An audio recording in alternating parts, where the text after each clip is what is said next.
minha gente, tudo certo? Bom, vamos nessa então falar que de fato é verdade. O Inter sofreu um transfer ban da FIFA, uma punição de não poder inscrever jogadores.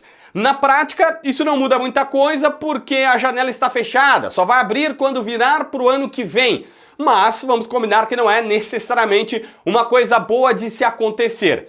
Com essa punição, enquanto o Inter não pagar a dívida que existe, a CBF ou a FIFA não retira a punição, a pena que aplicou e o Inter ficaria impedido. Mas eu preciso te contar que pouco antes de eu começar a gravar esse vídeo, em nota oficial, a direção colorada confirmou que a dívida já foi quitada. Imagino que agora há pouco eles quitaram, tá? Depois que teve a penalização da entidade e que eles já estão fazendo todos os trâmites necessários para que a pena seja retirada. E os trâmites necessários seriam, o Inter não pagou, a FIFA deu a restrição, a direção viu o negócio, deve ter pago, pegou o recibo, mandou lá para a FIFA e disse, ó, tá aqui, eu paguei. E aí eles levantam de fato essa punição. Na prática não vai mudar muita coisa, mas, né, vamos combinar que é um tanto quanto constrangedora a questão. Nós não sabemos qual é o clube que conseguiu isso do Inter. Teria uma lista bastante grande, a julgar pelos últimos acontecimentos e informações que nós vamos recebendo. Por exemplo, o que se sabe é que deve ser uma transferência internacional, porque a FIFA é quem julga isso. Quando é nacional, é a CBF. Um exemplo seria o Thiago Maia, que pertence ao Flamengo. O Flamengo está cobrando junto à CBF. Mas o Thiago Maia, lembremos, também pertence ao Lille da França. E já teve informação circulando de que o Lille estaria insatisfeito com essa questão e disposto a colocar na FIFA, porque aí sim, para eles, pela parte deles do negócio, o Thiago Maia era metade do Flamengo, metade do Lille, uma parte de cada um, e o Inter não pagou nem Flamengo, nem Lille, nem absolutamente ninguém.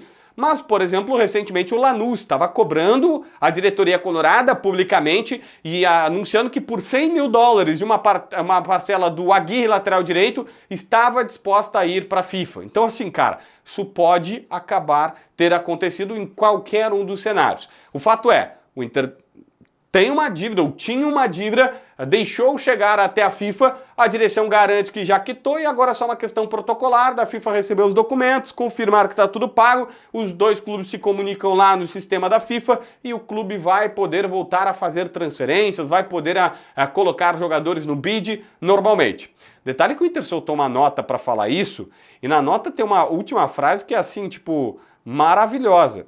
Deixa eu ver aqui, ó, essa última frase.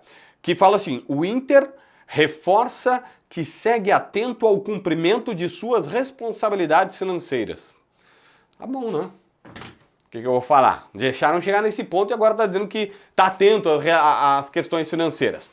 Uma notícia que pode ser um alívio financeiro é que nessa terça-feira a gente descobriu que de fato o Luiz Otávio, volante colorado, já está nos Estados Unidos, mais precisamente na cidade de Orlando, para realizar exames médicos e assinar com o Orlando City. Um negócio que ao todo pode gerar quase $5 milhões, para o Inter $3,5 milhões, 19 milhões de reais. É isso que está sendo falado. Você vai dizer assim, é pouco. Hoje era debate, isso no debate raiz. Gente, é pouco se tu olhar só o percentual do Inter, mas $5 pelo Luiz Otávio, pelo futebol que a gente viu, nem por bem ou por mal, não tô julgando o menino, tô dizendo que a gente viu pouco dele. Cara, o Johnny foi por 6, podendo chegar a 8 com as cláusulas de produtividade, mesmo tendo jogado o que jogou e depois foi vendido por muito mais pelo Betis.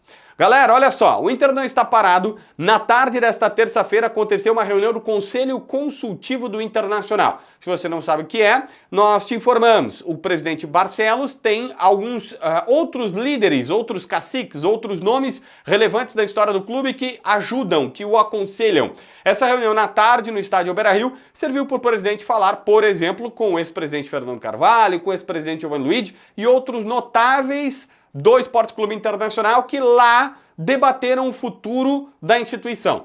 Esse é um ponto importante. Ali não se define necessariamente nada, tá? Ali não é a reunião para definição das coisas, mas é uma reunião de aconselhamento do Barcelos, ouvindo do Luigi, ouvindo do presidente Carvalho, coisas, o que fazer. E eu acho que ele está precisando bastante desses aconselhamentos, né? Acho que você vai concordar comigo.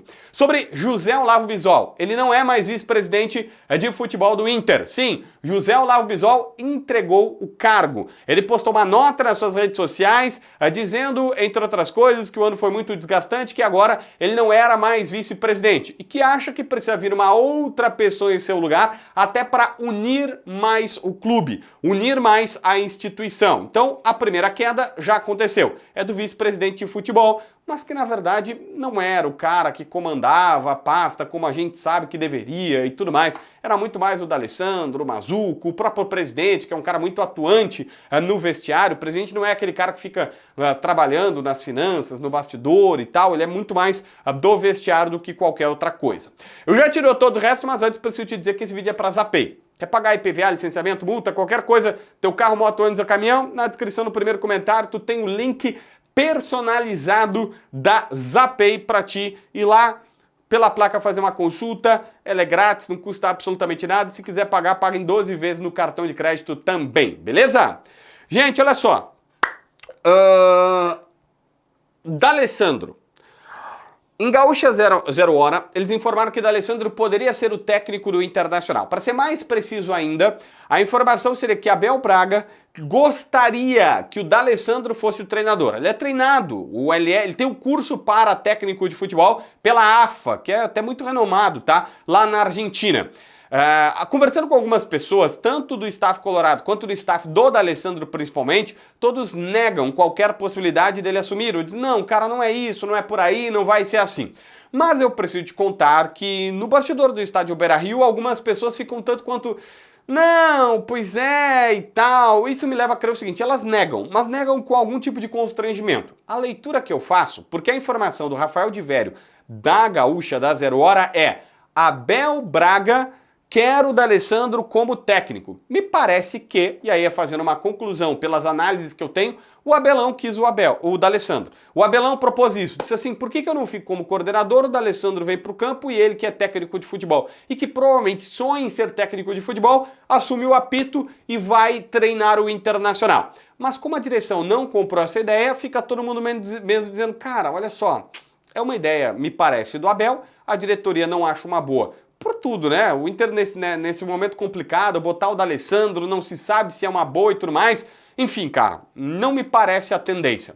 O nome do Carpini também foi cogitado pelo Maurício Saraiva no Sala de Redação e é completamente descartado pelas pessoas, também dizendo o seguinte, cara, não é o momento de nome desse tipo agora no Internacional, precisa de uma segurança. O nome do Odair Hellmann, super bem cotado pela direção, tem algumas informações. Primeiro, o contrato dele, eu já falei aqui, é só até maio com o Atlético Paranaense. E a reunião de renovação ficou só para outra semana. Motivo, neste momento o Papito está na Europa fazendo uma imersão, tipo alguns treinadores fazem, olhando treinos na Espanha, em Londres, e depois ele vai para Dubai, onde a sua família mora, a visitar seus familiares. E sim, desde que ele foi para lá, o Sheik Papito ficou lá morando e tudo mais. E somente na outra semana, somente na semana que vem, é que ele voltaria para o Paraná e teria uma reunião com a diretoria do Furacão para renovar o seu contrato, que hoje vai só até maio. E isso é interessante, o Inter poderia tentar agir. A multa do Papito está em aproximadamente 3 milhões de reais, pelo que me bateram. Entre 3, não chega a 4, segundo me disseram. Mas, primeiro, o Inter teria que pagar essa multa e, segundo, o Papito teria que abrir mão de valores que tem a receber do Atlético. Por exemplo, ele tem uma premiação por ter subido o Atlético Paranaense. Aquelas que a gente sabe, que agora o Grêmio acabou, a gestão do presidente Guerra, ele disse, olha, eu tinha que pagar 5 milhões de reais para os jogadores do Grêmio dividir entre eles pela premiação por ter subido. É bem normal esse tipo de coisa, tá? Mesmo que seja a obrigação de time grande, isso acontece. E o Odair teria que abrir mão deste valor. Lá atrás, quando o Abel veio, na troca do Ramon pelo Abel, a diretoria colorada já tinha o nome do Odair no radar, e já pensou, chegou a cogitar, ligou, telefonou, consultou. Só que ali tinha essa multa, tinha que o Papito abrir mão desse valor, e o Inter pensou, cara, vou lá, vou pagar milhões por ele, vou ter que pagar um bom salário pro Odair, porque ele tem contrato e porque ele abriria mão de valores, e obviamente teria que ser compensado isso depois para ele. E se eu caio, o que acontece? Eu não tenho condições de cumprir esse compromisso. Agora é diferente. Agora a vida colorada está em outro patamar. É Série A, tá melhor, pode pensar num treinador como ele. Então, o Odair Hellmann segue no radar, dá para se dizer assim. Mas eu não consigo cravar ainda qual é o técnico do Inter, apenas te mostro esse cenário de um possível pagamento, inclusive de multa, para ter o Odair Hellmann aqui. Se inscreve no canal, assina a notificação, deixa teu like, comenta aqui embaixo para ver mais vídeos.